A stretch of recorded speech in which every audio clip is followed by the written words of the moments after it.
Amanda, as pessoas estressadas que já tinham sofrido um pouco de estresse antes da pandemia, agora a coisa piorou, né?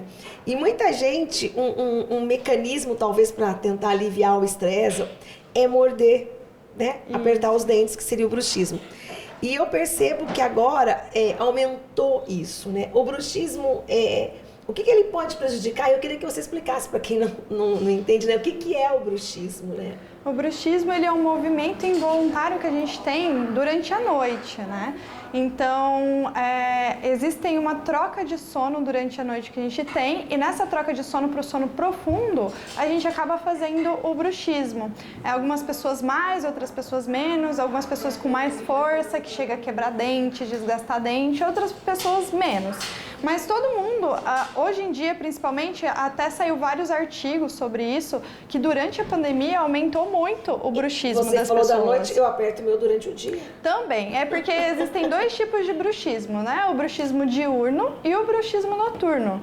O diurno é o que a gente faz durante o dia, o apertamento dentário que a gente tem que controlar, a gente mesmo. A gente tem que falar assim, peraí, tô apertando, deixa eu relaxar. Exatamente. E daí tem o bruxismo noturno também, que tem aumentado muito durante a pandemia, porque ele tem relação também com o estresse, a ansiedade. Então não é mito que o bruxismo ele vai enfraquecendo e depois se você come sem querer uma amêndoas mais dura ou pega um caroço de azeitona sem querer, ele faz mais, facilita mais o dente quebrar, né? Ele enfraquece mais. Porque assim, como ele acaba rangendo, né, faz aquele movimento de fricção, algumas partes do dente ele pode ficar mais fino, né? Então, no momento que a gente está comendo alguma coisa mais dura, acabar fraturando esse dente. E até durante a noite, durante o bruxismo mesmo, acabar fraturando o dente em algum pedaço, quebrar alguma lasquinha, porque às vezes a força que a gente faz é muito grande, né? Imagina, a nossa força de mastigação já é forte, né? Conscientemente. Imagina dormindo, sem consciência disso, e né? tem muitas pessoas também que têm o bruxismo, que não só à noite, mas durante o dia tem uma dor de cabeça também, né? Porque esse apertamento é tão forte que pode causar uma dor de cabeça, isso, não pode, Amanda? Exato.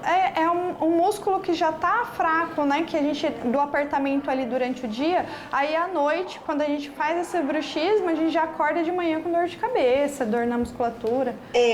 Pro bruxismo é só a plaquinha? Essa aqui, né? Até queria que você mostrasse, ó, que é uma plaquinha transparente.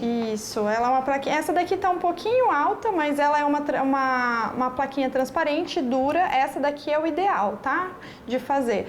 Porque em alguns casos é sugerido uma plaquinha de silicone, eu não recomendo muito. Porque a plaquinha de silicone, normalmente a pessoa começa a mastigar ela durante a noite. Então vira um chiclete na boca, a pessoa começa a brincar, acaba que perde a função dessa placa. Essa daqui ela vai dar estabilidade para articulação, para mordida, como se fosse uma plataforma, e daí isso ajuda a diminuir o bruxismo. E é só na parte de cima, na parte de baixo, ou tem que pôr Não, se você colocar em uma arcada só, ela já resolve. Ela já resolve. Já faz a proteção. Tirando a plaquinha, tem alguma outra solução para quem tem bruxismo?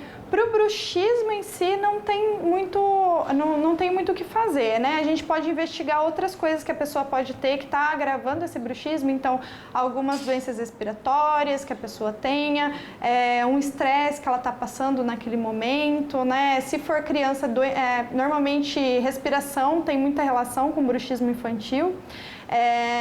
Alguns outros fatores, né, que a gente pode investigar para ver se a pessoa tem alguns medicamentos, né, antidepressivos que pode agravar também o bruxismo, então a gente tem que sempre investigar. Mas ajuda muito. Ajuda muito. A plaquinha, né? Ajuda bastante. Ela é a salvadora.